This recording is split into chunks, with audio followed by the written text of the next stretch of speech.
Bienvenue dans ce séminaire organisé par notre association. Je suis Bernard Chevassus-Louis, président de l'association Humanité et Biodiversité, et cela fera bientôt 10 ans l'an prochain que nous nous intéressons à ces relations entre santé et biodiversité avec d'autres organisations que vous verrez ce soir. Je voudrais juste vous dire que c'est une innovation, ce webinaire, puisque, outre les documents écrits que nous produisons, outre notre site internet que je vous invite à visiter parce qu'il est très riche en informations, nous avons décidé cette année 2 initiatives nouvelles. L'une qui s'appelle les cafés de la biodiversité. Donc là, c'est des réunions en présentiel qui ont commencé à se tenir dans différentes villes de France. Puis l'autre, c'est les webinaires sur des sujets, bien sûr, liés à la biodiversité. Alors, vous êtes en quelque sorte les inaugurateurs de cette formule, et donc, outre les questions que vous pourrez poser, n'hésitez pas à faire des commentaires, des critiques, des propositions d'amélioration, voire de sujets que vous aimeriez voir traités, parce que ces webinaires, eh bien, ils vous sont destinés. C'est un outil de partage que nous mettons en place, et donc soyez très, très créatifs pour que ce produit s'améliore au fil du temps. Donc, je vais tout de suite passer la parole à Mathilde Rateau, qui va être l'animatrice de ce séminaire, et je vous souhaite un excellent séminaire qui, j'espère, vous enrichira et nous enrichira également de vos remarques et de vos propositions. Oui, merci Bernard. Bonjour à toutes et tous. Merci également à Humanité et Biodiversité pour l'invitation à animer ce webinaire. Alors, pour me présenter rapidement, moi, je suis Mathilde Rateau. J'ai travaillé les 2 dernières années au réseau ISE, Île-de-France Santé Environnement, réseau dans lequel j'ai pu mener des travaux autour de la dynamique Une seule santé, autour de la construction d'actions concrètes, et notamment, du coup, pouvoir aussi travailler avec les acteurs qui sont aujourd'hui sur le webinaire. Et puis, depuis quelques mois, je travaille à l'ARS Île-de-France. Et enfin, à titre personnel, donc je fais partie de l'Alliance Santé Biodiversité. Donc, pour ce webinaire, surtout, n'hésitez pas à poser vos questions dans l'onglet Q&R. En fait, il y a un temps d'échange pour répondre à vos questions qui est prévu en fin de webinaire, donc un temps d'échange de 30 minutes. Et donc, tout de suite, je vais passer la parole à Gilles Pipien, qui est administrateur de l'association Humanité et Biodiversité, mais également coordinateur donc, de l'Alliance Santé Biodiversité. Et Gilles donc, va nous présenter le concept One Health, ou Une seule santé. Et je vous laisse la parole. Merci beaucoup Mathilde. Notre santé dépend-elle de la biodiversité? C'était exactement le titre d'une de nos premières conférences, la deuxième en l'occurrence, que nous avions organisée à l'École nationale supérieure vétérinaire de Lyon en 2014, octobre 2014. Et si nous posions la question à Humanité et Biodiversité, vous compreniez bien que la réponse était oui, 100 fois oui. On l'avait exploré de différentes manières. Oui, nous avons un destin qui est lié entre humanité et biodiversité depuis l'apparition des humains, hein, avec une accélération de ces relations depuis le néolithique. Je résume en général le sujet d'une manière simple. L'être humain est un être vivant. Et donc, nous allons explorer les liens entre santé et biodiversité. Aujourd'hui, d'ailleurs, on emploie un terme nouveau pour certains d'entre vous, d'entre nous, une seule santé, en anglais One Health. Et commençons par, allez, une petite histoire. C'est l'histoire de renard. De renard, dès les années 70-80, on nous dit que la rage arrive de l'Est, de l'Allemagne, du Nord-Est. Il y a eu tellement d'invasions par là. Et très vite, on dit, oh là là, mais la rage, c'est très dangereux. Rappelez-vous Pasteur, le petit enfant qu'on vaccine, c'est extrêmement dangereux.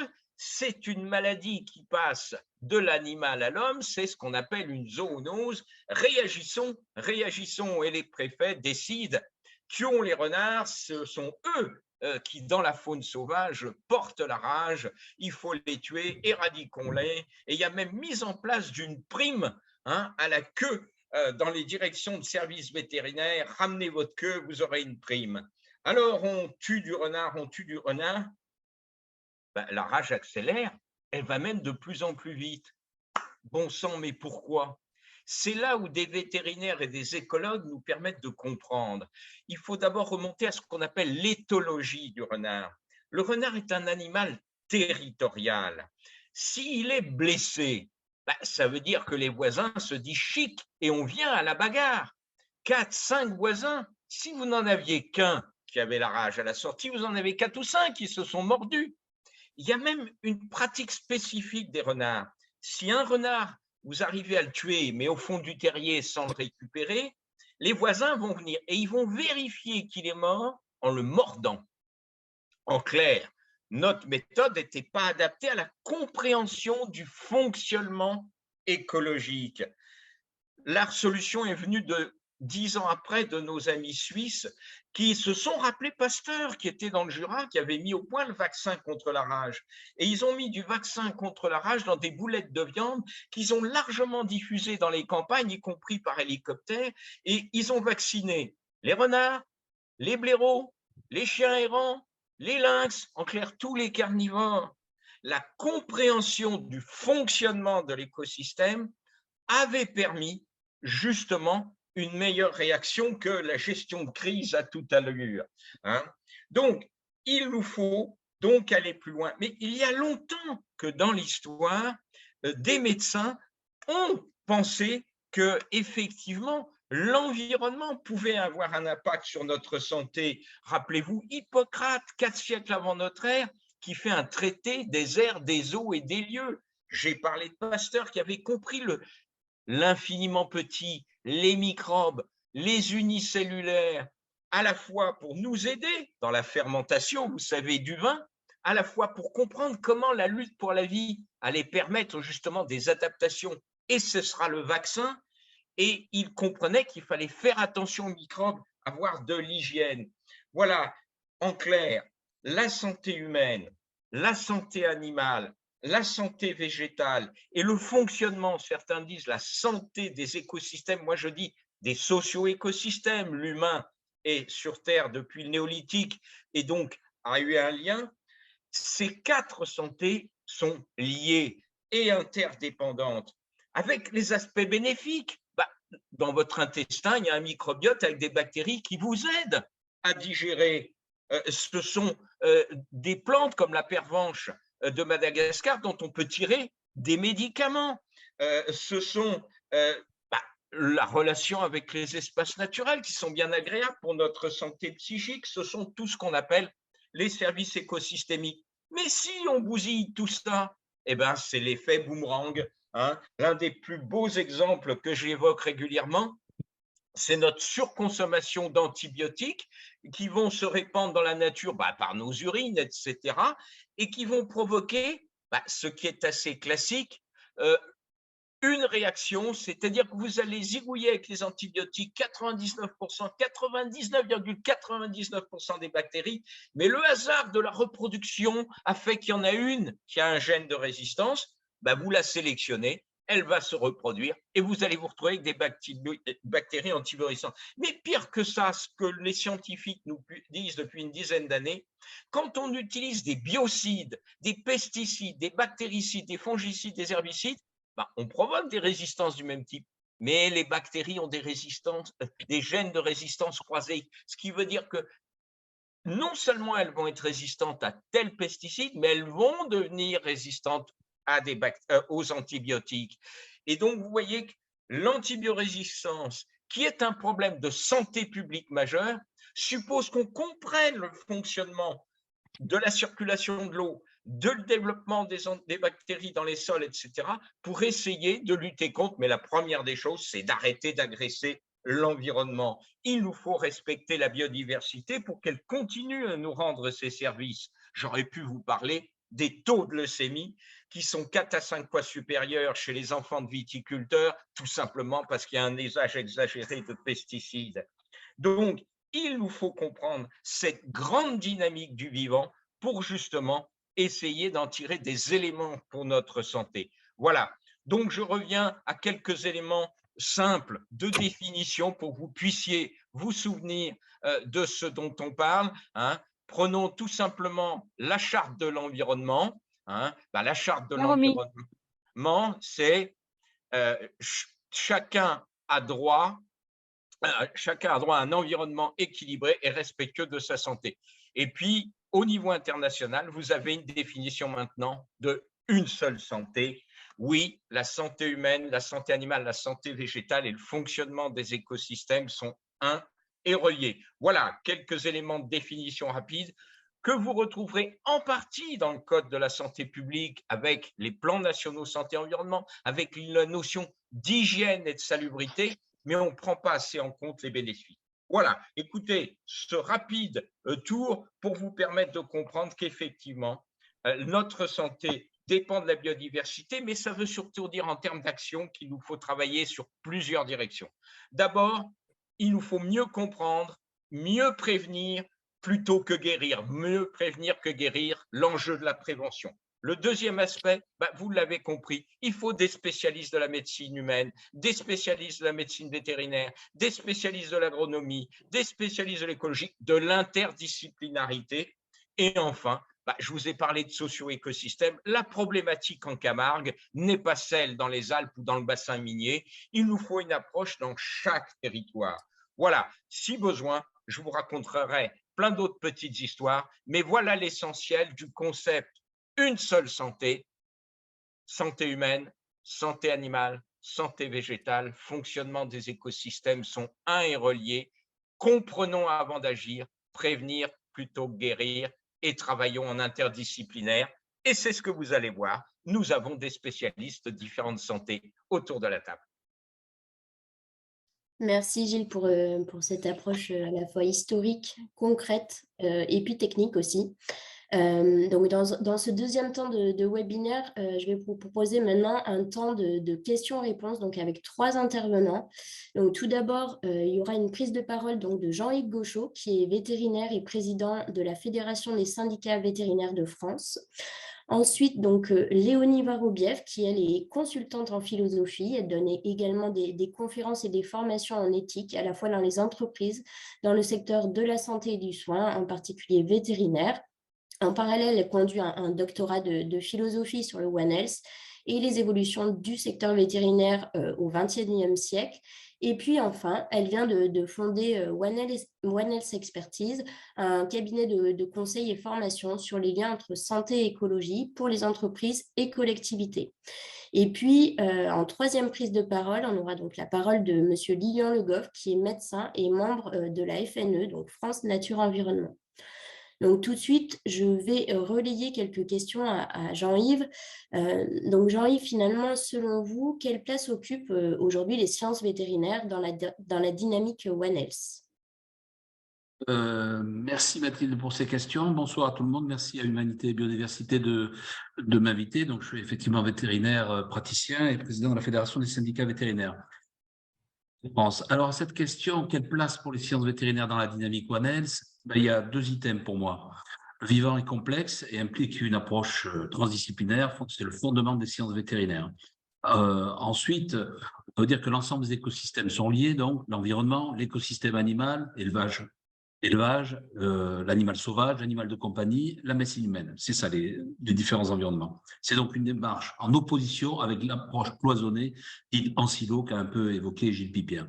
Les sciences vétérinaires, la formation des vétérinaires, qu'ils soient praticiens, inspecteurs de santé publique, vétérinaires, enseignants-chercheurs, vétérinaires de l'industrie pharmaceutique, ces sciences sont donc par essence pluridisciplinaires, avec, pour moi, comme les praticiens, la médecine générale, la médecine spécialisée, la biologie, la radiologie, la plasticchirurgie et la médecine préventive, tant pour la médecine de troupeau que pour les animaux de compagnie, pour la faune sauvage, qu'elle soit captive ou non captive. Donc la démarche vétérinaire est par essence transversale et pluridisciplinaire. Elle se fonde de plus en plus, et Gilles a rappelé ce leitmotiv sur la prévention.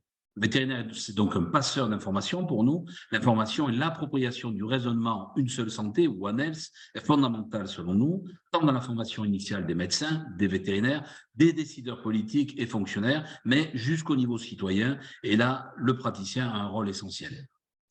Second pilier pour les sciences vétérinaires dans cette dynamique une seule santé, le second pilier que j'appellerais structurant des sciences vétérinaires, c'est le volet dit des maladies zoonotiques. L'Office mondial de la santé animale, ex-OIE, rappelle toujours 60% des 1400 agents pathogènes pour l'homme sont d'origine animale et 75% des maladies émergentes ou réémergentes sont transmissibles à l'homme. Pour éviter donc ces passages bactéries, virus du monde animal au monde humain, que les agents pathogènes franchissent alors la barrière d'espèces, les humains doivent construire de solides passerelles entre les trois disciplines, la médecine humaine, la médecine vétérinaire et l'écologie, comme l'a rappelé Gilles.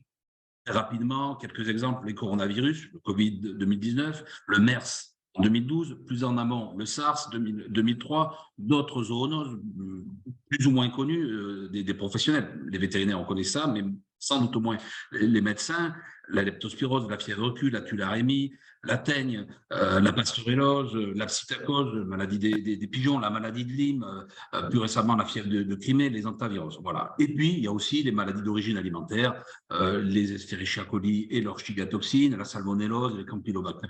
Voilà, pour moi, la réponse à cette première question, Mathilde. Merci Jean-Yves. Et finalement, aujourd'hui, au-delà de l'émergence des zoonoses, quel rôle pourraient ou ont les vétérinaires dans l'approche One Health? Je suis tout à fait d'accord, Mathilde, avec cette question.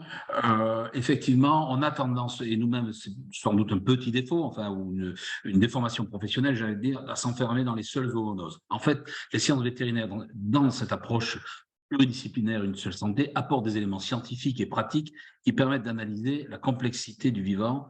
Et comme nous, humains, nous devons aborder ces enjeux de demain au-delà des seuls risques zoonotiques évoqués plus avant. Ces enjeux relatifs à l'environnement sont la préservation des écosystèmes, la biodiversité donc. Deux items, la réduction de l'usage des antibiotiques, Gilles l'a déjà évoqué, leur mésusage, les plans éco-antibio en France, donc les plans éco-antibio qui concernent la médecine vétérinaire, font l'admiration des pays européens, mais aussi des pays tiers. C'est indéniablement une belle réussite.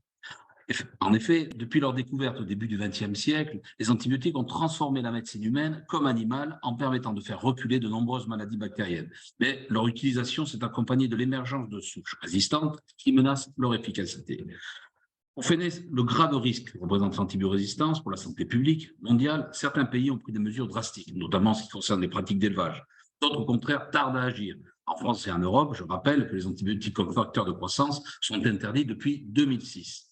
Dans notre pays, en France, l'exposition des animaux aux antibiotiques d'importance critique pour l'humain a été diminuée de 90% au cours des dernières années. La baisse au niveau européen de la consommation générale d'antibiotiques pour le monde animal est de 46% entre 2011 et 2021. En France, c'est une baisse de 60% sur la même période de 2011-2021. Or, si on a vu une forte diminution des résistances des antibiotiques dits critiques chez les animaux, cela ne s'est pas traduit par une diminution des résistances à l'hôpital. Cela signifie quoi?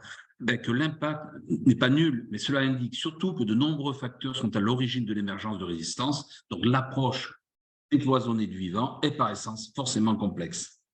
C'est d'ailleurs un problème parce que de nombreux pays, dont les États-Unis, qui utilisent encore les antibiotiques comme facteurs de croissance, demandent pour changer leur pratique à ce que l'on prouve que la diminution de l'emploi des antibiotiques en médecine vétérinaire ne peut faire baisser les antibiorésistances à l'hôpital. Or, ce lien n'est pas si évident que ça à établir. Les scientifiques, notamment en France, sont fer de lance sur le sujet et y travaillent, et il n'a pas encore été suffisamment mis en évidence.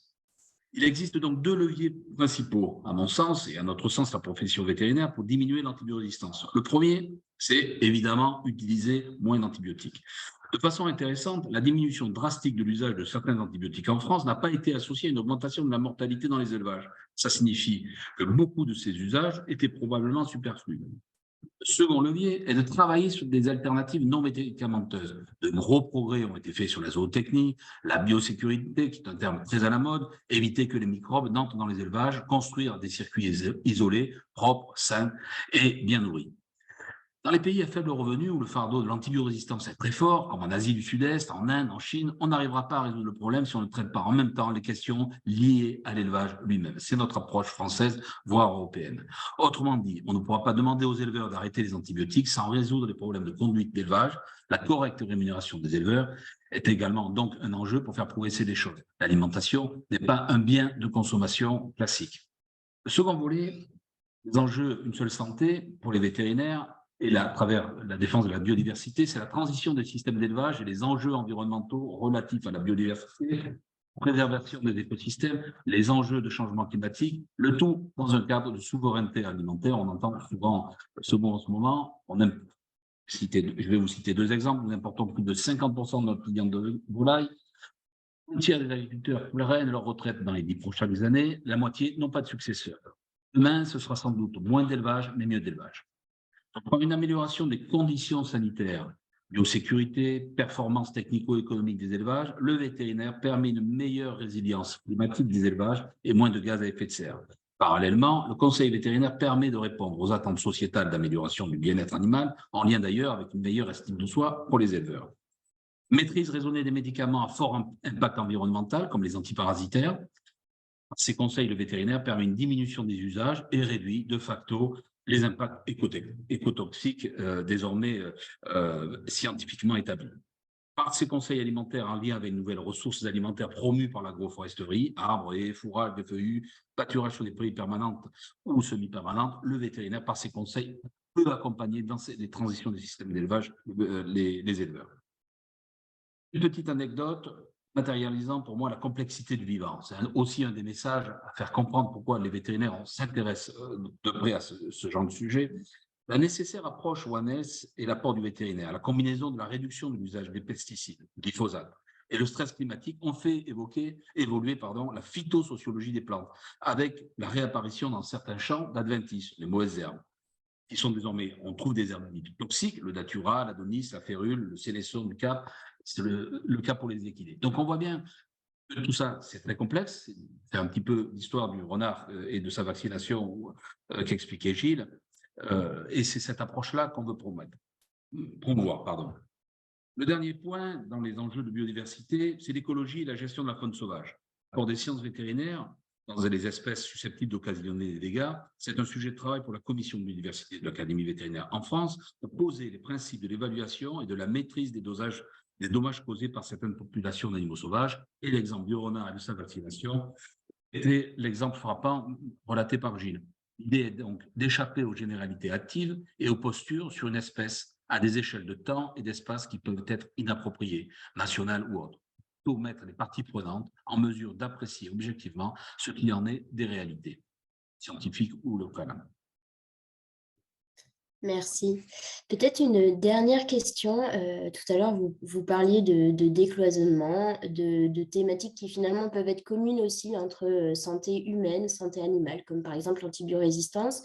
Aujourd'hui, finalement, selon vous, quels sont les atouts et les freins à pouvoir intégrer des vétérinaires dans les CPTS ou les CLS qui sont finalement de la coordination en santé sur un territoire? Pour rappel, donc les CPTS sont les communautés professionnelles territoriales de santé, où du coup l'objectif est de fédérer finalement des acteurs de santé sur un territoire. Et puis les CLS sont les contrats locaux de santé avec un objectif premier qui est la réduction des inégalités sociales de santé. Et dans les CLS, on retrouve en tant que signataire la collectivité territoriale, ce qui nous fait rentrer, on va dire, dans le jeu un autre acteur.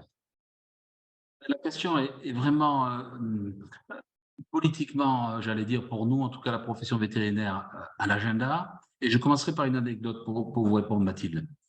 Anecdote qui en fait n'est peut-être pas tout à fait une. Le comité COVARS, donc le comité de veille et d'anticipation des risques sanitaires, a intégré au moment de la crise Covid fort tardivement un vétérinaire, le docteur Lefrançois, et puis plus récemment un écologue, le professeur Giraudoux. Ça, c'est l'illustration du décloisonnement et de l'approche d'une seule santé. Et on a beaucoup eu de difficultés pour faire intégrer ces personnalités avec donc leurs compétences propres vétérinaires ou l'écologie pour Giraudoux Ça illustre bien, à mon sens, en tant qu'anecdote, la difficulté que l'on a aujourd'hui pour intégrer les vétérinaires dans les aspects plus territoriaux, comme les CPTS pour les médecins ou les CLS. Alors, l'idée qui doit être poussée, que je pousse personnellement, est de créer en territoire des lieux de gouvernance One Health ou une seule santé, afin qu'au-delà du seul dialogue, on puisse anticiper les risques dans une approche décloisonnée préventive relative aux écosystèmes, aux 3 écosystèmes, la santé animale, la santé humaine et la santé environnementale. Les PRSE, encore plus dans les étages territoriaux, comme vous l'avez évoqué, les CPTS ou les comités, les contrats locaux de santé, sont des bons exemples. Aujourd'hui, on est vraiment même pas au milieu du gué, on est au tout début. Les atouts d'intégrer des vétérinaires aux côtés des médecins dans les communautés professionnelles territoriales de santé, sous l'égide des ARS, donc les fameuses CPTS, seraient d'aborder certains sujets relatifs aux zoonoses, les fameuses zoonoses que je vous ai citées, psittacose, leptospirose, etc. Mais aussi dans l'usage raisonné des intrants. Gilles a cité les biocides. Il y a d'autres médicaments vétérinaires qui sont écotoxiques qu'il faut utiliser. Hein, c'est pas on a besoin, c'est toujours une histoire de balance bénéfice-risque. Mais c'est le bon usage. Je vous ai cité les antiparasitaires sur l'approche écotoxicité dans les élevages. C'est quelque chose dont la profession vétérinaire, en tout cas en France et en Europe et dans certains autres pays, s'est emparée. Donc, pour répondre peut-être un peu plus précisément, Mathilde, à votre question, les freins sont à ce jour, à mon sens, essentiellement organisationnels, politiques par absence de volonté clairement traduite en termes législatifs. Aujourd'hui, les vétérinaires ne sont pas membres des CPTS. Sur le terrain, des médecins seraient prêts, mais ce n'est pas encore décliné de manière opérationnelle et il n'y a pas une volonté au niveau du gouvernement, même si on a eu des rencontres à ce sujet-là. Il y a donc certes au niveau national une prise en compte, notamment dans le PNS 4, dans le groupe GSE, santé-environnement, avec son ancienne présidente, la députée Toutu Picard, puis la nouvelle présidente, la députée Madame Violand, une volonté d'intégrer les vétérinaires et de plus développer, et pas que les vétérinaires, bien évidemment, plus développer en aspect territorial tous ces enjeux, une seule santé. Même si l'Alliance Biodiversité qu'a cité, et dont la fédération fait partie, et qu'a cité Bernard Chevassus, l'Alliance Biodiversité Santé que l'on a créée et à laquelle la fédération est associée avec d'autres ONG, promeut cette approche à l'étage territorial. On sent poindre des projets d'initiative locale, comme le réseau ISE, que vous citiez, Mathilde, auquel vous avez appartenu, et ça me permet de faire la transition et de vous demander aux gens présents de m'excuser parce que j'ai des problèmes d'avion, il va falloir que je vous quitte pour les questions-réponses, et ça sera ma consoeur Véronique Ludeni, très impliquée dans les enjeux de biodiversité pour la profession vétérinaire, qui pourra répondre aux questions éventuelles quand j'aurai quitté le webinaire. Un grand merci Jean-Yves et bon courage pour la suite de la journée. Oui, donc n'hésitez pas à poser vos questions aussi qui seraient destinées à Jean-Yves Gauchot, qui doit nous quitter pour des raisons professionnelles. Les questions seront donc reprises et du coup, il y aura une réponse de sa collègue, donc Véronique Ludeni, qui est vétérinaire mixte et vice-présidente du SNVL et également responsable du pôle biodiversité et membre expert du CNPN au ministère de la Transition écologique. Donc voilà, elle pourra aussi répondre aux questions qui seraient destinées aux professions vétérinaires. Donc sans plus tarder, donc, je vais passer la parole et plutôt quelques questions à Léonie Varobieff. Donc pour commencer, Léonie, finalement, tu souhaitais nous partager un retour d'expérience d'un microbiologiste qui finalement nous dit comment les bactéries finalement nous en disent beaucoup sur notre façon d'envisager à la fois la médecine et à la fois beaucoup plus largement le vivant. Je te laisse la parole. Merci beaucoup Mathilde, merci beaucoup à Humanité Biodiversité de me proposer de prendre la parole pour cette première session. Oui, effectivement, j'aime bien commencer par cette histoire et en plus, hasard total, je viens de voir parmi les participants que le microbiologiste dont je voudrais vous parler a un de ses fils qui est présent parmi nous, donc je le salue au passage. Avant de développer mon exemple, parce que comme Gilles Pipien, je trouve que c'est ce qui parle le plus, j'aimerais vous expliquer pourquoi est-ce que je voudrais vous parler de ça. C'est parce qu'on On dit beaucoup One Health, il faudrait le mettre en pratique, mais c'est difficile de le mettre en pratique, qu'une seule santé, que les liens entre biodiversité et santé, c'est un peu un socle commun, une espèce de base sur laquelle on devrait s'appuyer. Et on a tendance à critiquer le fait que ça reste conceptuel et jamais suffisamment pratique. Et on passe notre temps très souvent à essayer de trouver un peu les tips, les façons qu'on pourrait avoir de mettre ça en pratique. Je crois en philosophie que on devrait déplacer le problème. À mon sens, plutôt que de chercher comment le mettre en pratique et de lutter dans ce sens-là, il faudrait peut-être se poser la question de qu'est-ce qui nous empêche de considérer naturellement, spontanément, la santé et la biodiversité comme des enjeux complètement croisés. Il y a dans nos représentations et dans nos usages de concepts des freins, des espèces de blocages qui nous empêchent de nous ouvrir au vivant. Et à mon avis, c'est plutôt sur ça qu'il faut agir, nos blocages internes dans nos représentations, que de bonnes méthodes, de bonnes pratiques qu'il faudrait mettre en place à l'avenir. Et donc, pour illustrer ça, je prends l'exemple du microbiologiste Jacques Accard, qui, à mon avis, était assez visionnaire, qui, à la fin de sa vie, à la fin de sa carrière, parce qu'il était médecin, il a dirigé différents départements de microbiologie médicale, à la fois à l'hôpital Saint-Joseph, à l'hôpital Claude Bernard, à l'hôpital Broussais à Paris, donc toute sa carrière. Et à la toute fin de sa vie, j'ai pu le rencontrer et il m'a dit, il y a un truc qui m'a toujours étonnée, qui m'a toujours choquée, c'est que dès que les patients arrivaient avec des multirésistances, donc où l'usage des antibiotiques ne faisait plus effet ou difficilement effet, eh bien, il se détournait des patients.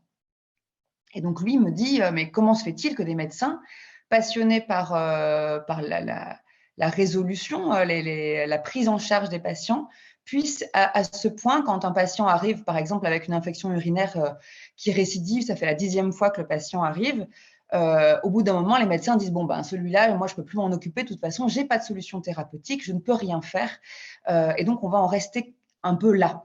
Et à partir de ce constat, Jacques Accard décide de créer la première consultation des infections chroniques dans les années 60, donc avant qu'on parle de ce phénomène d'antibiorésistance de façon aussi considérable qu'aujourd'hui. En fait, ce qu'il pointe du doigt en faisant ça, c'est que les médecins se sont focalisés sur leur fonction soignante. Leur objectif, c'était toujours de trouver des solutions thérapeutiques.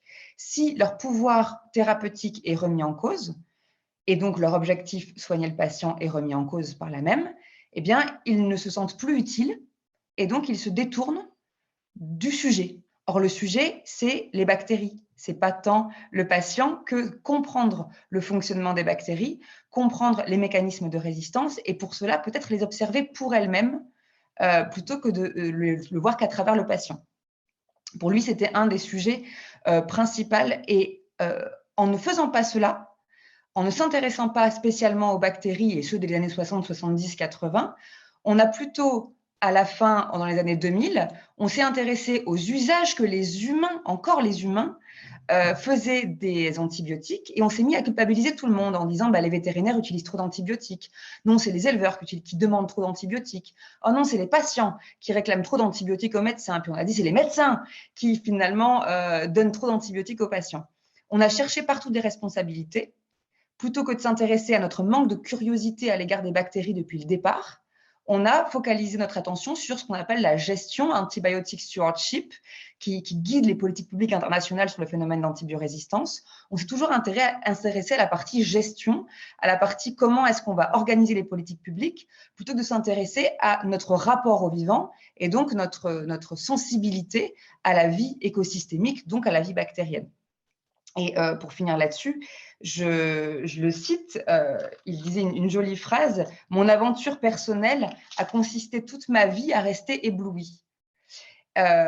Et moi, cette phrase-là m'a marquée parce qu'il était passionné quand il parlait des bactéries pour elles-mêmes et non pas au service d'eux. Je crois que One Health, je crois que la santé biodiversité, c'est vraiment ça, c'est être ébloui d'autre chose que l'humain, même si l'humain est tout à fait éblouissant.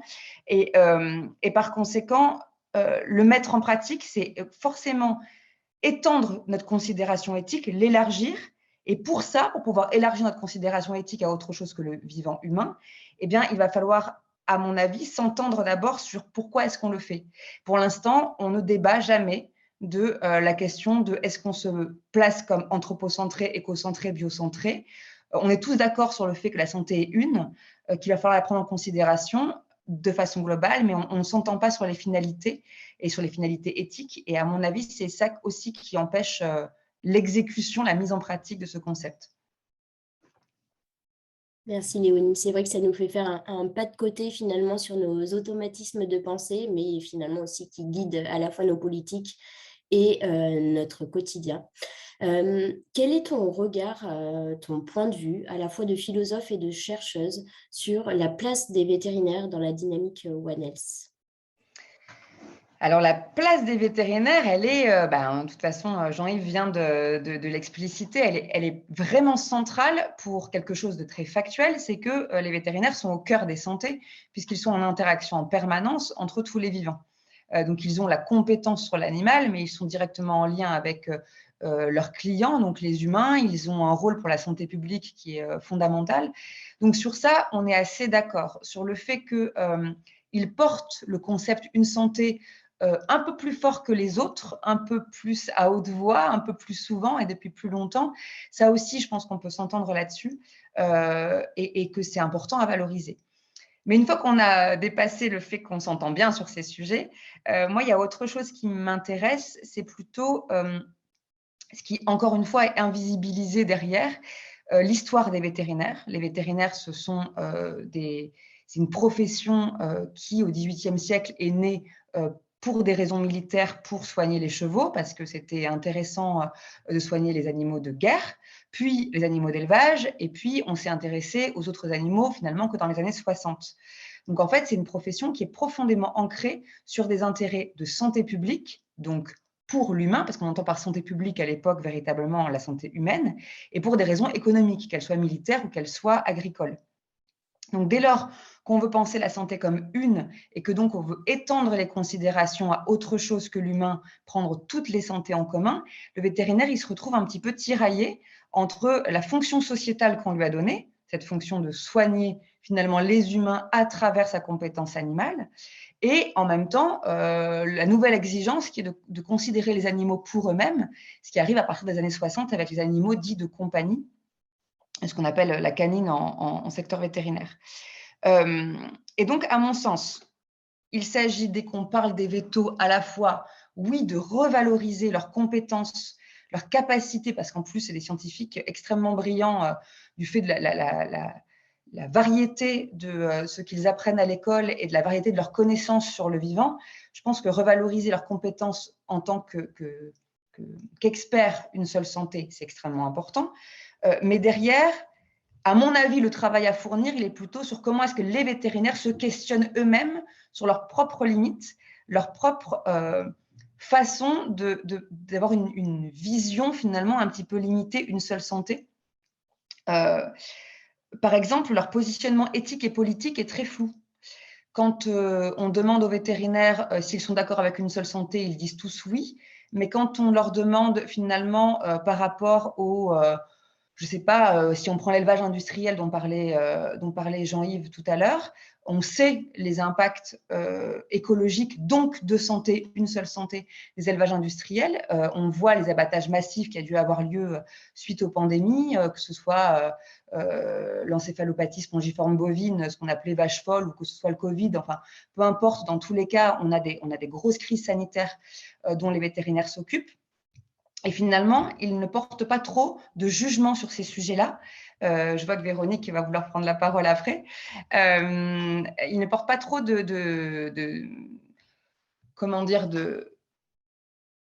posture claire, collective. Individuellement, bien sûr, chacun a un avis, mais la profession vétérinaire s'exprime assez peu sur son positionnement sur ces choses-là. Et quand Jean-Yves parlait à juste titre du rôle de conseil qu'ont les vétérinaires, ils vont être demain ceux qui vont pouvoir guider les éleveurs pour les bonnes pratiques, qu'elles soient médicamenteuses ou qu'elles soient dans le fonctionnement de l'élevage. Aujourd'hui, moi, le retour d'expérience que je peux en faire, en tout cas à l'école vétérinaire ou où j'enseigne à Lyon, c'est que les étudiants me disent qu'ils ne se sentent pas du tout préparés à conseiller les éleveurs ou les clients en canine sur les bons usages, les bonnes pratiques sur le plan écologique, sur leur responsabilité. D'ailleurs, l'association Ecoveto est toute récente. Les vétérinaires qui s'impliquent pour l'éco-conception des soins, par exemple, l'impact de leurs pratiques, de leurs matériaux sur l'ensemble des écosystèmes, c'est tout récent. Donc oui, ils sont au cœur des choses, mais c'est encore balbutiant. Je ne sais pas si on donne directement la parole à Véronique ou si ça se passe après, Mathilde. Véronique, je te donnerai peut-être la parole plutôt au tout début du temps d'échange avec la salle pour répondre du coup à Léonie sur cet aspect de positionnement des professions veto. Troisième et dernière question, Léonie, tu nous parlais là, vraiment de cette approche anthropocentrée de la santé qui finalement a un poids très très important et depuis très longtemps. Sur cet aspect, que nous disent finalement les évolutions des définitions de la santé jusqu'à la définition de One Health? Alors, dans l'histoire en fait, dès qu'on pense une seule santé, on pose le mot santé. Alors, nous, en philosophie, on aime bien s'intéresser à l'histoire du concept et à qu'est-ce qu'il provoque en nous. Quand on ouvre le dictionnaire encore aujourd'hui, quand on ouvre le Larousse, on voit qu'une seule santé, ça signifie un bon état physiologique. Donc, pour l'instant, une seule santé n'est pas encore intégrée. On est sur une santé uniquement humaine et puis une santé uniquement physiologique.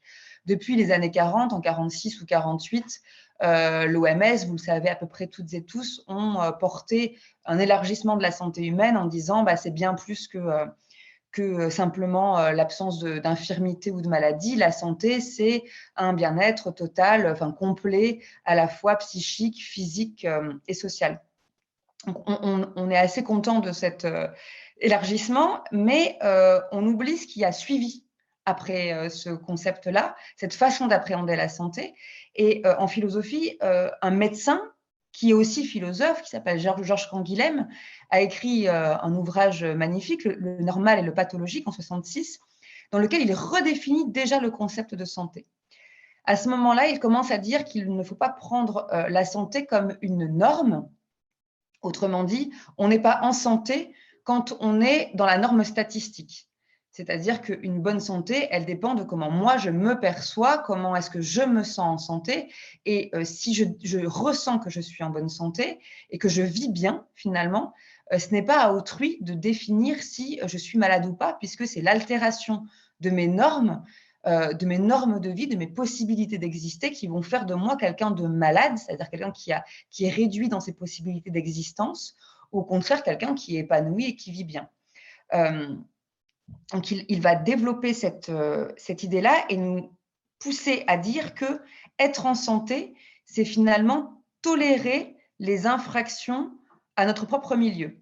Quand un milieu extérieur nous porte atteinte, est-ce qu'on est capable de s'en remettre? Et il va nous dire que la santé, en fait, c'est un luxe biologique, c'est le luxe de pouvoir tomber malade et de s'en relever. Ce n'est pas l'absence de maladie, la santé, c'est la capacité à pouvoir être altéré, à pouvoir tomber malade et à quand même s'en sortir dans des conditions relativement acceptables, c'est-à-dire pas cloué au lit sans pouvoir bouger. Et ce qui m'intéresse là-dedans, eh bien, c'est l'idée que maintenant, avec cette définition une seule santé qui arrive sur la table, comment est-ce qu'on va pouvoir recroiser cette histoire des définitions de la santé avec ce que l'OLEP, donc là, c'est le Haut Comité d'experts One Health qui s'est formé récemment, définit. Alors, il y a des termes très intéressants dans la nouvelle définition. Je ne sais pas si certains ou certaines d'entre vous la connaissent. Je ne l'ai pas en tête par cœur parce qu'elle est longue, mais vous pouvez aller la consulter. L'OLEP dit maintenant qu'il faut avoir une approche intégrée, unificatrice, équilibrée de la santé et il faut reconnaître notre interdépendance entre vivants. Sur tout ça, je trouve ça très pertinent. Par contre, à mon avis, encore une fois, il faut aller toujours un petit peu plus loin, en tout cas essayer. J'ai l'impression qu'il y a quelques éléments qui sont encore impensés. Par exemple, le fait qu'on a encore comme objectif dans cette définition la revendication au développement durable. Dans la définition, il est écrit « Nous faisons ça en cohérence et pour le développement durable ». le développement durable, moi, me pose beaucoup de problèmes sur le plan éthique, puisque d'une part, vous savez, hein, un développement infini avec des ressources finies, ça ne marche pas bien. Donc, développement et durabilité, développement constant et durabilité constante, ça ne fait pas très bon ménage. Donc, c'est déjà pas pertinent factuellement. Et puis, en plus de ça, depuis les années 90, 92 exactement, où on nous parle de développement durable en permanence, on voit bien que sur le plan écologique et donc sanitaire, on est loin d'être sorti de l'auberge, on est toujours à la 6e extinction d'espèces suite à nos pratiques, à nos rapports aux vivants. Donc, l'objectif, déjà, il n'est pas bon. Je crois que ça, c'est déjà un premier problème. Et j'en viens à un second problème, c'est la traduction dans les actes de ces définitions de la santé. On a tendance à dire une seule santé, très bien. On partage cette idée que toutes les santé sont interconnectées.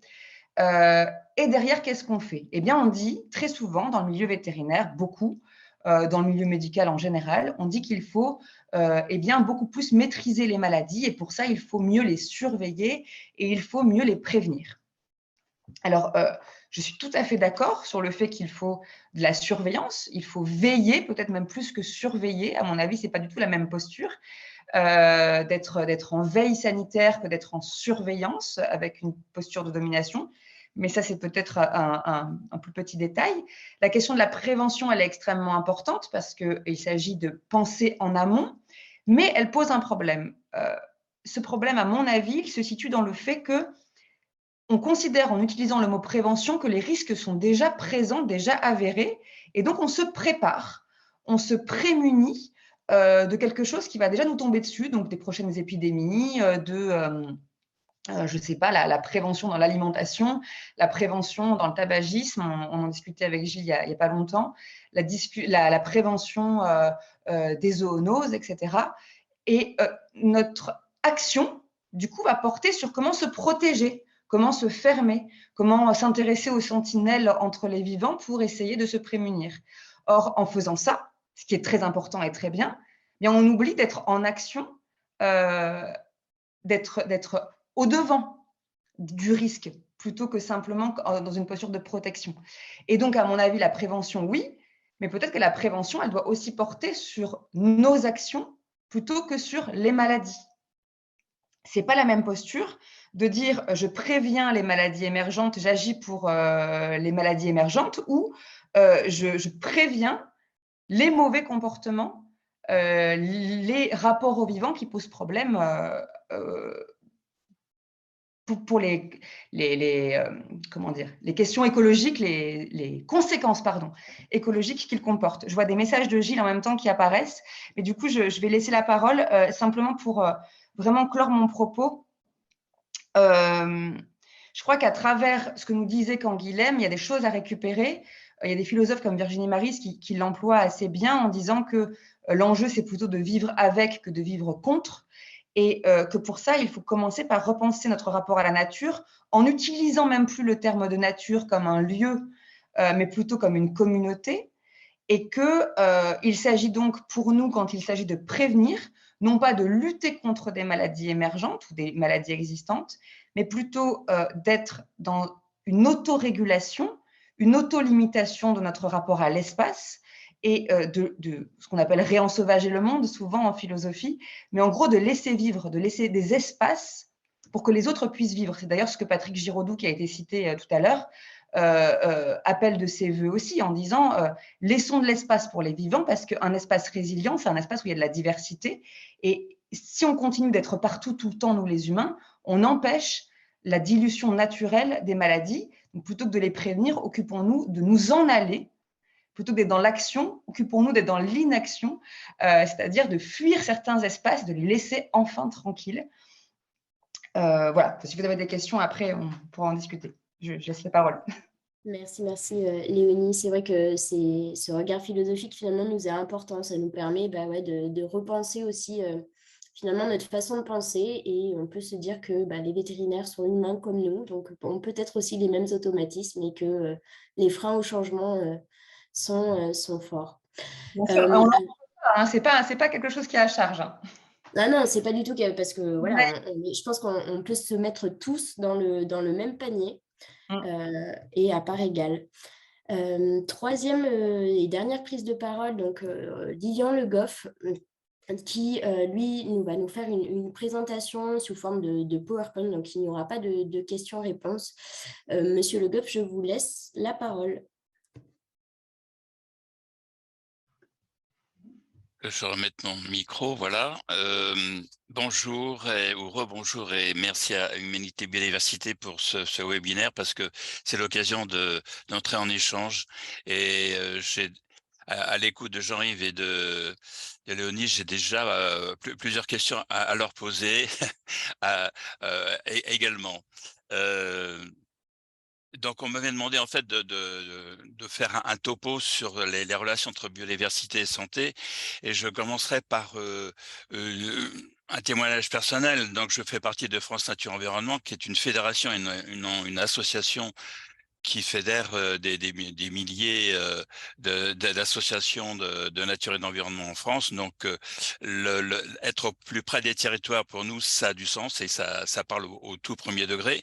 Et lorsque j'ai pris des responsabilités à FNE, j'ai vu pas mal de gens qui se désolaient du désintérêt du grand public pour l'environnement, pour ce qu'il est, pour l'importance que cela a. Et moi de leur dire, mais la meilleure façon d'intérêt public à l'environnement, c'est de leur faire voir que si on délaisse l'environnement ou alors si on l'agresse, il y a des retours de bâton, des effets boomerang pour notre santé. Et donc, il y a un intérêt au premier degré pour l'individu à s'intéresser à son environnement, encore une fois, dans son propre intérêt en termes de santé, si on se préoccupe de sa santé, évidemment. Le deuxième témoignage personnel, et je pense qu'on y reviendra, j'espère, au cours des échanges et des questions, c'est de mettre en œuvre au plus près des territoires, donc chez moi, je suis lorientais, Lorient fait partie d'une communauté de communes, un EPCI qui s'appelle Lorient Agglomération, et nous avons obtenu, il y a déjà 5 ans, le premier diagnostic local santé-environnement, suivi de 2 plans d'action qui sont en cours d'élaboration, un plan d'action en santé-environnement et de préservation de la biodiversité. Donc, vous voyez, ça, c'est du concret. Et quand on dit qu'il faut faire de la prévention sanitaire par la préservation de notre environnement au plus près des territoires, là, j'aurais des informations très concrètes à vous faire valoir s'il y a des questions sur le sujet, évidemment, en fin d'intervention. Donc, avant d'établir ces relations intimes entre la biodiversité et notre santé, mais la santé des êtres vivants en général, de quoi parle-t-on? Donc, ça a déjà été dit et redit par Gilles, par Joël, par Léonie, mais je les reprendrai un tout petit peu. J'irai très vite sur pas mal d'informations qui se trouvent dans les slides. Et d'ailleurs, on pourra les transmettre parce que je ne pourrai pas les aborder toutes en un quart d'heure. Donc, je ferai des focus sur ce qui me paraît le plus important. Mais déjà, au niveau des définitions, la définition de base de l'OMS insiste sur le fait que la santé, c'est pas seulement une absence de maladie. Certes, mais je constate que trop souvent, la politique de santé menée dans un pays, particulièrement chez nous, revient trop souvent à gérer les maladies par manque de prévention. Et je me réfère à ce qu'a dit il y a une quinzaine d'années au moins, une vingtaine d'années, un ancien directeur général de la santé qui, publiquement, au cours d'une conférence, avait dit qu'en France, nous n'avons pas de ministère de la Santé, nous n'avons qu'un ministère de la Maladie, faut d'être aussi celui de la prévention. Et là, je pense qu'il avait dit l'essentiel du distinguo, de la problématique santé, maladie, prévention. Et actuellement, nous avons un ministère de la Santé et de la Prévention. On a rajouté prévention à santé. C'est l'intitulé officiel du ministère. Ce qui signifie que, ce qui sous-entend plutôt que cela ne va pas de soi, que la santé doit intégrer la prévention. Et du point de vue territorial, le diagnostic local santé environnement pour l'Orient Agglo dont je vous ai déjà parlé, et j'espère on reviendra là-dessus, je l'ai obtenu parce que j'ai beaucoup labouré le terrain, si je puis dire, pour l'obtenir dans le cadre de la conférence territoriale de santé de l'EPCI Lorient Agglo, CTS. c'est très important de savoir que ça existe déjà et que c'est là où l'on peut faire bouger les lignes. Eh bien, quand j'ai siégé la première fois dans ce CTS de Lorient Aglo, je me suis aperçu que on était là pour le curatif. Hein, on se battait pour avoir un scanner de plus dans tel endroit, etc. Mais il n'était pas question de prévention. Et on est même dans l'ignorance qu'il existait un plan régional santé-environnement et les CTS étaient chargés de décliner le PRSE qui lui-même devait décliner le plan national santé-environnement. Donc vous voyez que du point de vue de la prévention, il y a énormément de pertes en ligne et il y en a encore toujours. Et heureusement que le concept One Health survient pour mettre en exergue l'intérêt de la prévention. Donc, il y a un défaut de prévention et parler de santé et environnement, c'est se centrer sur la prévention pour aborder de manière transversale les relations entre notre environnement et notre santé. Et j'insiste beaucoup là-dessus, dans l'environnement, on doit intégrer l'alimentation qui joue un rôle, enfin l'alimentation agriculture, qui joue un rôle très important à la fois comme cause et solution dans notre problématique.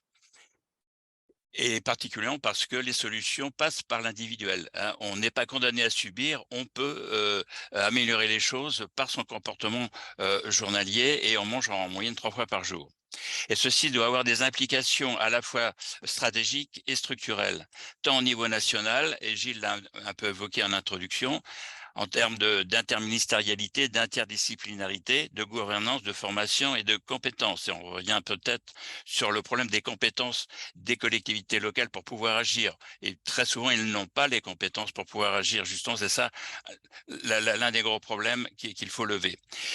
Et au niveau local, il s'agit donc de territorialiser la santé et l'environnement au plus près des bassins de vie, là où sont exposées les populations à des facteurs de risque qui leur sont spécifiques. Voilà, et j'espère qu'on y reviendra au cours des échanges.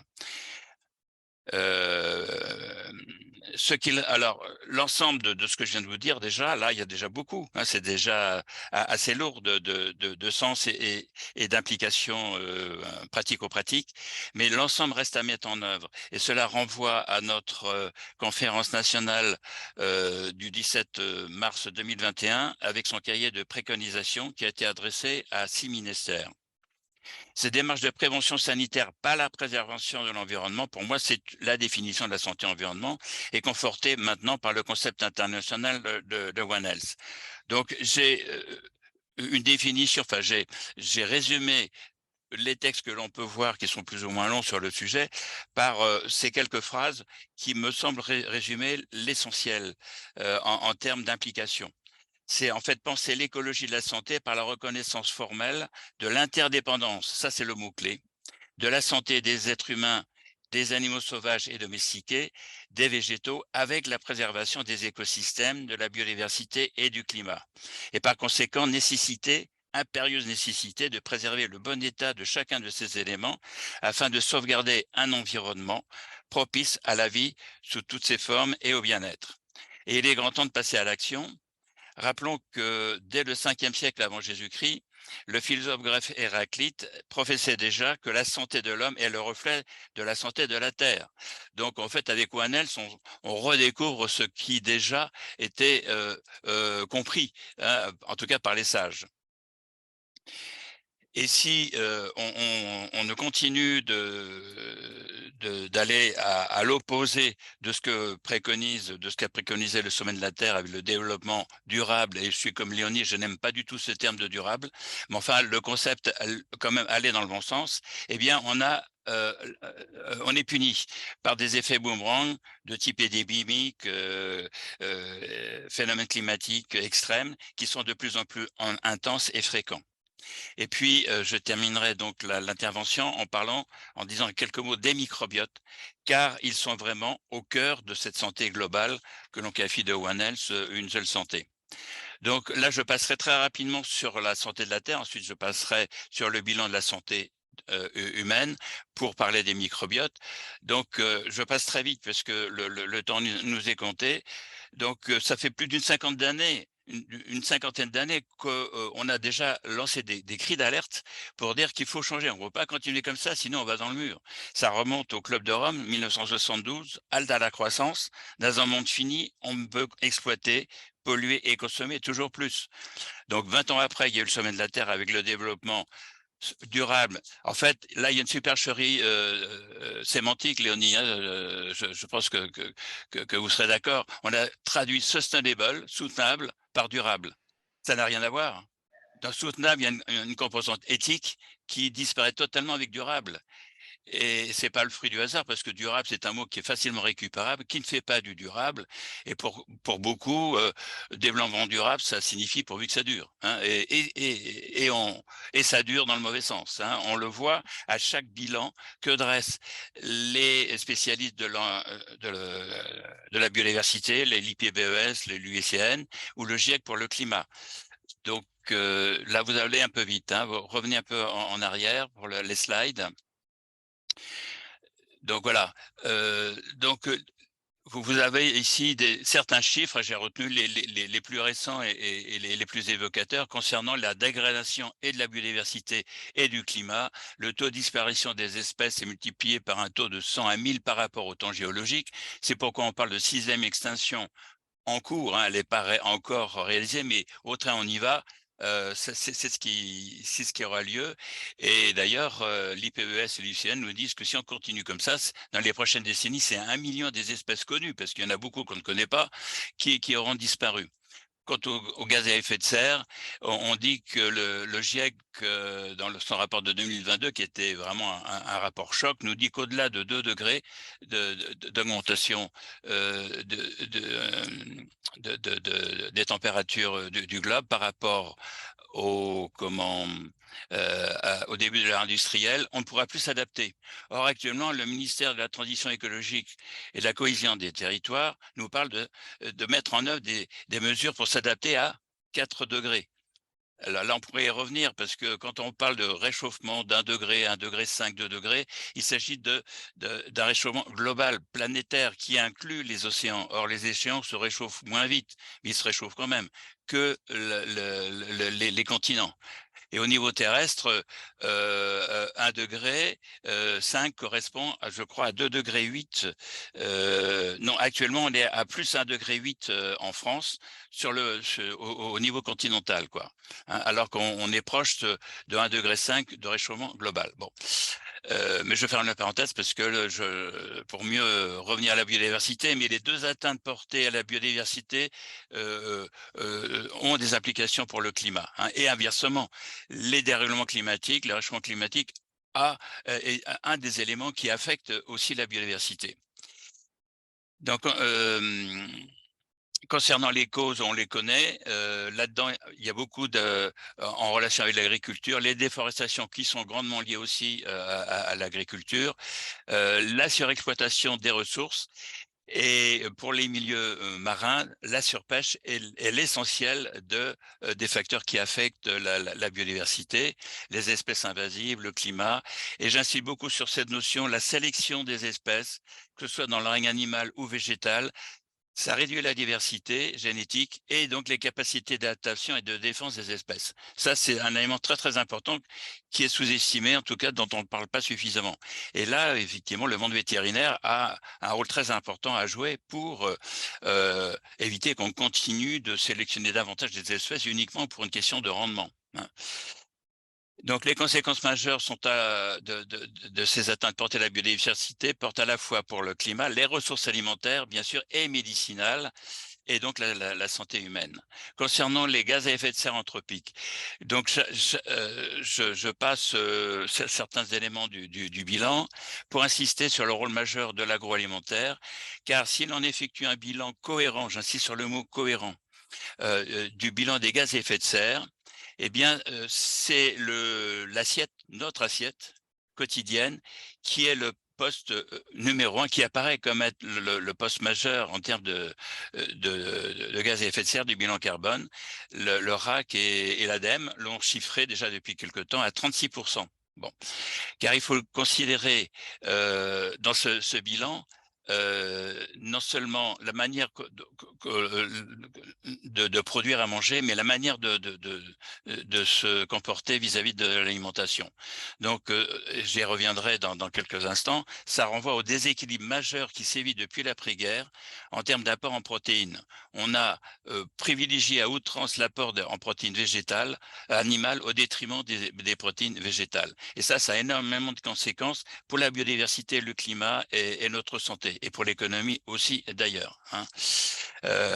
Et là, j'ai fait valoir des chiffres pour mieux faire apparaître tout de suite les solutions, car ce bilan carbone en gaz à effet de serre lié à l'approvisionnement de l'assiette, il est réduit d'un tiers si on a affaire à des aliments d'origine agriculture biologique, de moitié si on mange moins de viande pour être plus végétarien, et si on compare le bilan carbone de l'équivalent végétal en apport en protéines, singulièrement les légumineuses par rapport au bœuf, c'est un facteur d'au moins 10 fois moindre. C'est au moins, parfois c'est beaucoup plus. Hein. Slide suivant. Donc, on voit déjà le facteur cause-conséquence. Hein. Désolé, Monsieur Le Goff, je vais essayer de vous demander de terminer en 2 minutes votre présentation, histoire qu'on ait le temps du question-réponse. Au moins 20 minutes de questions-réponses. Enfin, Oui, oui, mais j'ai commencé il y a à peine 10 minutes. Bon.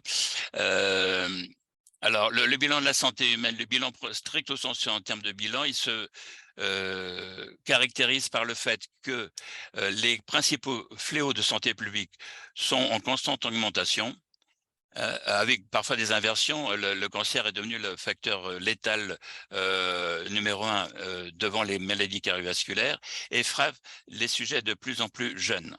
Donc, vous avez les données, de toute façon, on vous les transmettra pour avoir les données chiffrées précises.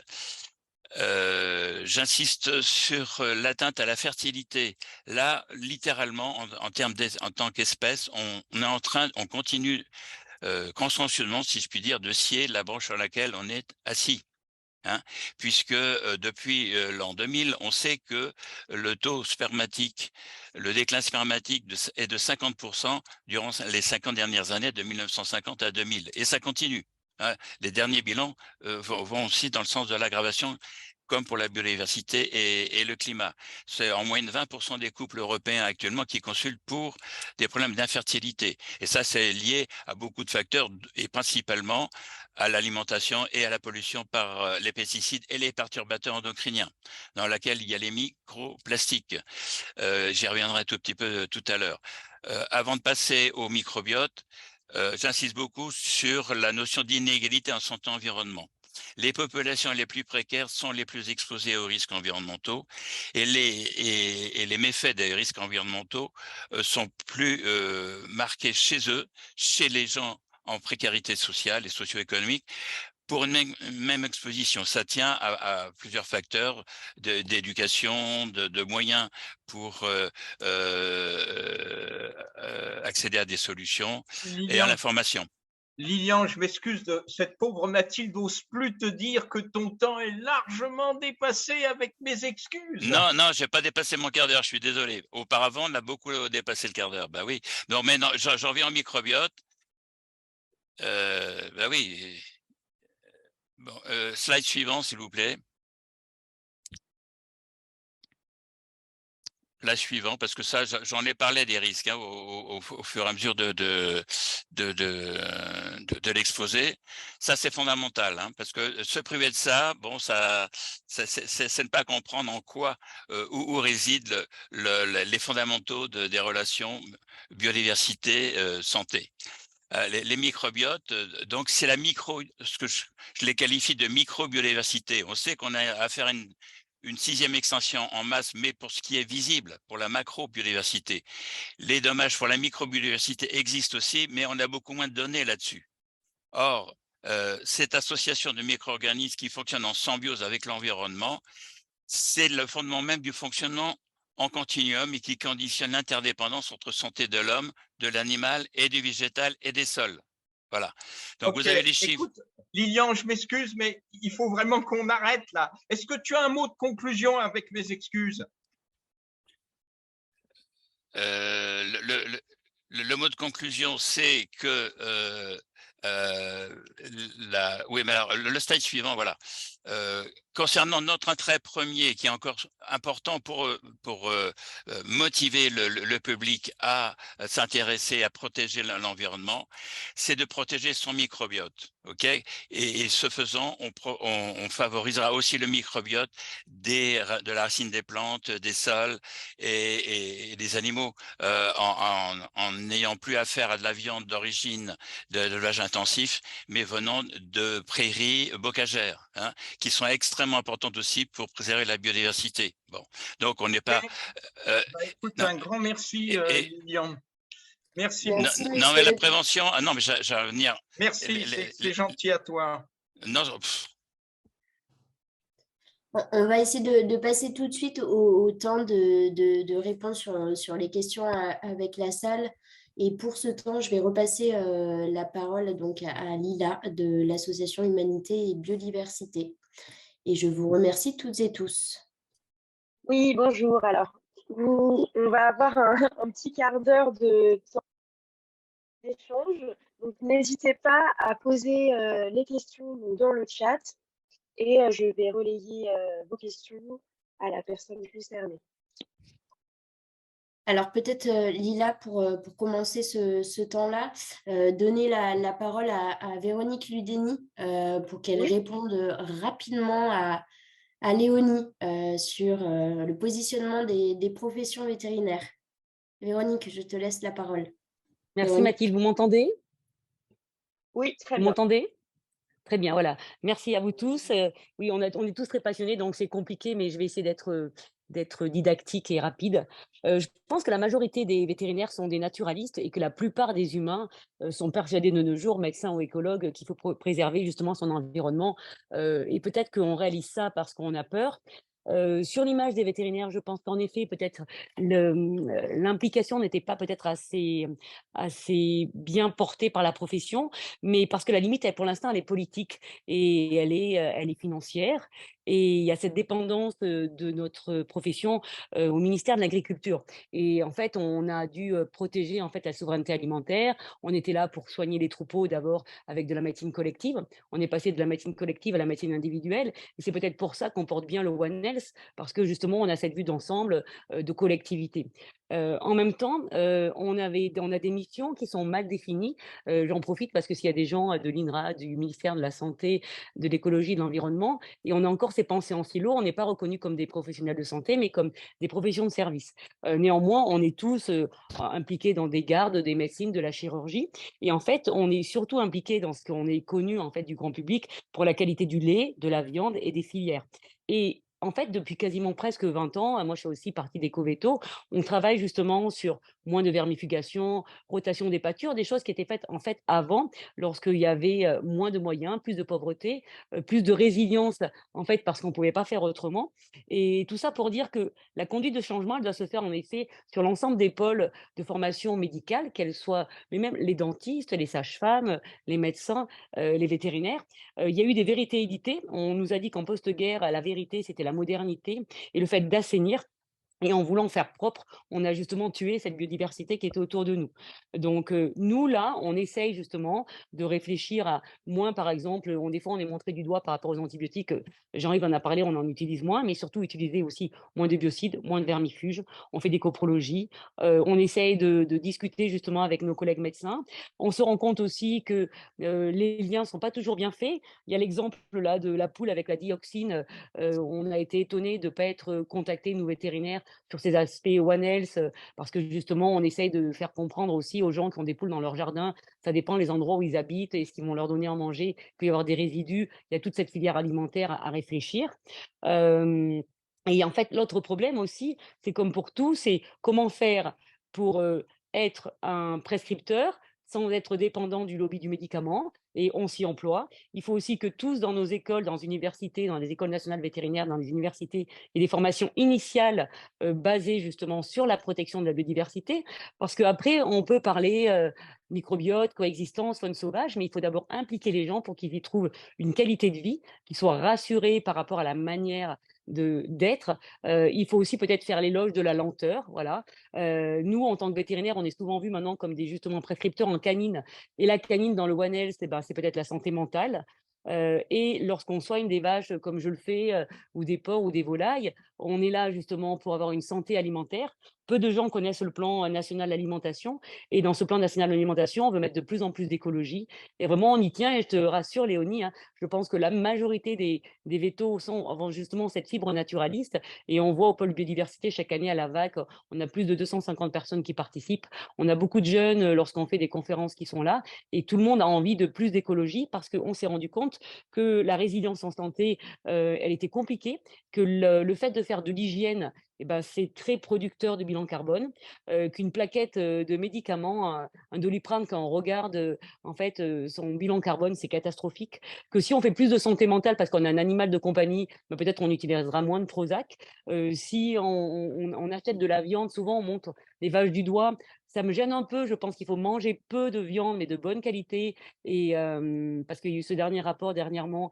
Et ce que je n'aime pas dans la pensée humaine aussi, c'est qu'on a toujours envie de trouver un coupable. Donc il y a 30 ans, on disait qu'il fallait moderniser et on voulait tout nettoyer, on a utilisé trop de biocides, trop d'antibiotiques. Maintenant, on veut trouver un coupable, c'est les vaches et les agriculteurs. Je ne pense pas qu'il faut réfléchir comme ça. Je pense qu'on a toute notre part de culpabilité, hein, dans la manière de nous déplacer. Donc, et on va essayer, nous, vétérinaires, justement, de mieux prescrire en lien avec les médecins. D'ailleurs, je remercie Mathilde et Humanité et Biodiversité pour être très engagés dans ces dossiers.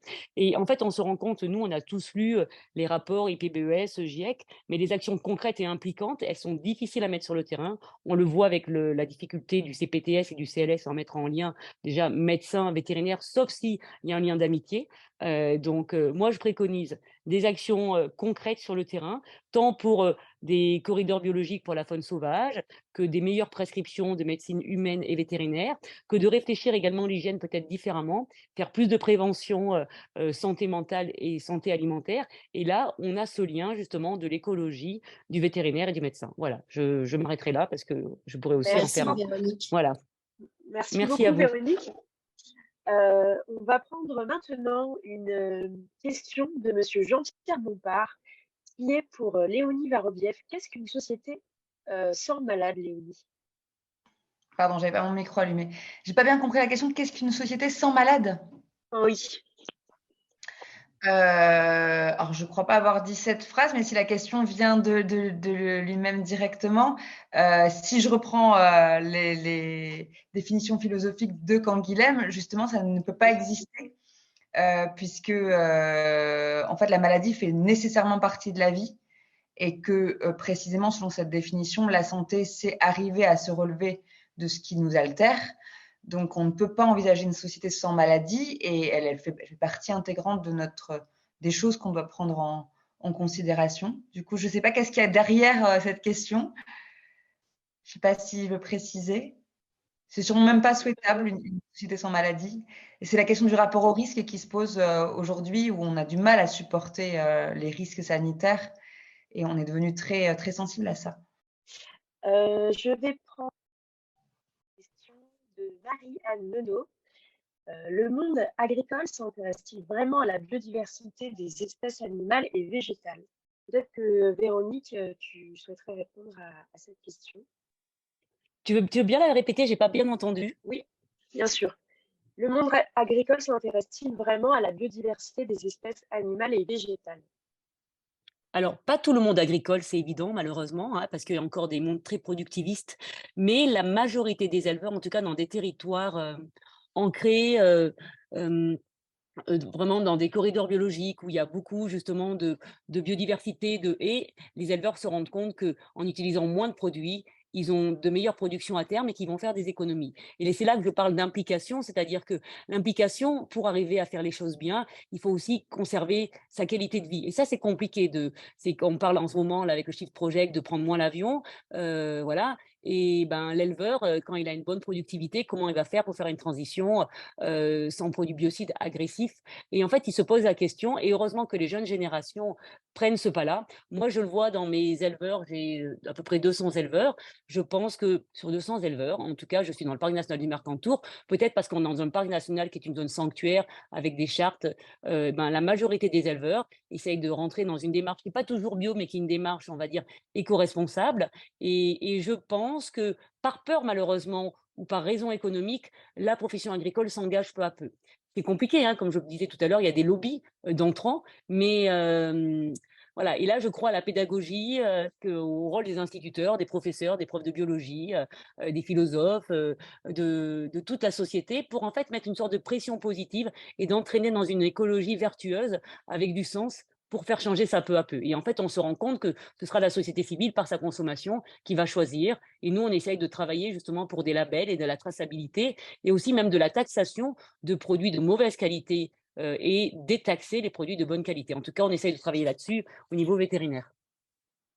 Merci beaucoup.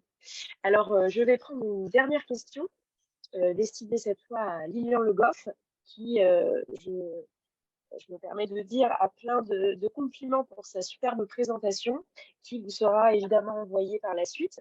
Alors, Lilian, je te transmets la question. Alors, pour toi, est-il possible d'être en bonne santé en mangeant du porc élevé de façon industrielle? C'est difficile, je trouve. Parce que on va déjà s'exposer à des surcharges de son système cardiovasculaire, parce qu'on mange beaucoup trop de graisses saturées avec le porc. Hein. Le porc lui-même n'est pas plus mauvais qu'une autre viande, mais c'est sa concentration en graisses saturées qui pose un problème. Et alors, si les conditions d'élevage sont intensives, là, il y a des problèmes, parce que même s'il est heureusement, depuis 2006, disait Jean-Yves, les antibiotiques utilisés comme activateurs de croissance sont interdits. La fragilisation, j'insiste beaucoup là-dessus, de l'animal, du fait des conditions hypercontractionnaires d'élevage, fait qu'il est très fragilisé, et il est quand même assez régulièrement, globalement, traité par des antibiotiques et diverses thérapeutiques. Et dans son alimentation, il y a force compléments alimentaires qui ensuite se retrouvent dans les sols et qui portent atteinte à la biodiversité des sols aussi. Tout est lié. Là, je voulais parler de ça avec les microbiotes, et malheureusement, Gilles m'a un peu trop impérativement coupé la parole, alors je ne savais pas du tout abuser de mon temps de parole. Donc voilà, on voit un lien direct des conditions d'élevage en relation et avec la santé humaine et avec la santé des sols et des plantes d'ailleurs. Hein. Donc on peut manger de porc modérément, si possible issu des élevages extensifs, entre guillemets, en tout cas élevés le plus souvent en plein air.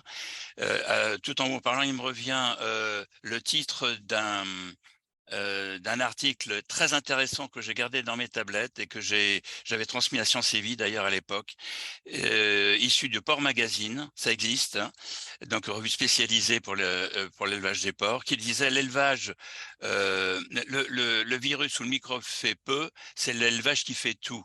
Ça visait les élevages qui étaient décimés par l'émergence d'un nouveau virus qui était enfin peu importe la catégorie du virus, mais qui était responsable de pathologies qui faisaient fondre sur place le porc, et particulièrement le jeune porc, le porcelet. Et on appelait ça la maladie de l'amaigrissement du porcelet, la MAP. Et il y avait tous les symptômes d'ailleurs qui ressemblaient au sida, avec des grosses anopathies, des maladies de peau de type sarcome, etc. Et il suffisait, entre guillemets, de modifier les conditions d'élevage avec une alimentation plus conforme à la physiologie de l'animal, en lui faisant respirer de l'air pur, entre guillemets, enfin en tout cas de grand air et non pas de l'air conditionné, et qui puisse s'ébattre avec un peu d'espace, pour que même si le circovirus qui restait présent, c'est le virus émergent, hein, responsable de la MAP, qui était toujours présent dans l'environnement du porc, faisait que l'animal n'était plus victime de ce circovirus, tout simplement parce qu'il avait une meilleure immunité. Donc il se défendait par lui-même contre ce nouveau virus qui n'était pas si méchant que ça, puisqu'une bonne immunité suffisait à ce que le porc ne tombe pas malade. Donc, ça répond quand même à votre question, à savoir qu'un porc sain est préférable à consommer qu'un porc issu d'un élevage qui le fragilise à l'extrême. Voilà. Merci beaucoup, Lilian. Malheureusement, on va devoir clore ce temps d'échange, mais je vais passer la parole à Gilles qui va conclure ce premier webinaire Une seule santé. Oui, je conclurai de manière très simple et rapide en vous rappelant d'abord de manière un peu intuitive, l'être humain est un être vivant, donc la santé humaine, la santé animale, la santé végétale et le fonctionnement de nos socio-écosystèmes sont un et reliés. Donc, travaillons ensemble entre disciplines différentes, médecins, vétérinaires, agronomes, écologues, mais aussi sociologues, historiens, économistes. Accompagnons les différents acteurs pour qu'ils en prennent conscience, que ce soit les acteurs publics. Nous sommes en train de travailler à l'évolution de la formation des hauts fonctionnaires à la transition écologique. La semaine prochaine, nous avons une réunion avec le Centre national de formation des personnels territoriaux. Mais formons aussi les professionnels avec un discours commun sur le vivant. Parlons des bactéries de la même façon aux médecins, aux vétérinaires, aux agronomes, aux écologues. Et donc, l'un de nos enjeux aujourd'hui, c'est de travailler à une formation interdisciplinaire pour les étudiants avec le même discours sur le vivant. Il nous faut enfin, dans les territoires, faire, comme nous l'a dit Lilian Le Goff, des diagnostics en croisant les données d'épidémiologie humaine, d'épidémiologie animale, élevage, faune sauvage, faune domestique, de santé des végétaux cultivés ou non, de fonctionnement des écosystèmes, les zones humides, les forêts, les espaces verts, les zones urbaines.